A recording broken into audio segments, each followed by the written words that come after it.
আমরা অনেক সময় দেখি যে আমাদের সন্তানেরা যখন স্কুলে মাদ্রাসাতে পড়াশোনা করে, বিশ্ববিদ্যালয়ে পড়াশোনা করে, এরা তাদের নিজেদের মতন বন্ধু নির্বাচন করে নেয়, যে কারণে তারা ভুলের মধ্যে পড়ে যায়। আমরা কেন আমাদের সন্তানদের জন্য আসল বন্ধু হতে পারি না?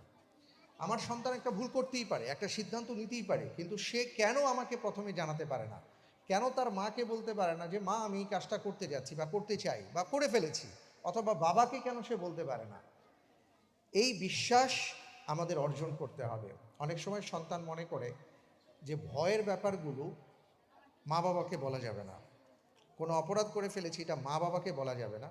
কোনো সিদ্ধান্ত নিতে যাচ্ছি, এটা মা বাবাকে বলা যাবে না, এটা বন্ধুদেরকে বলবো। তো স্বাভাবিকভাবেই সে তার বন্ধু, তার যে বয়স, সেই বয়সের বন্ধুকে যখন সে জানায়, ওই বন্ধু তাকে কোনো না কোনো সমাধান দেয়।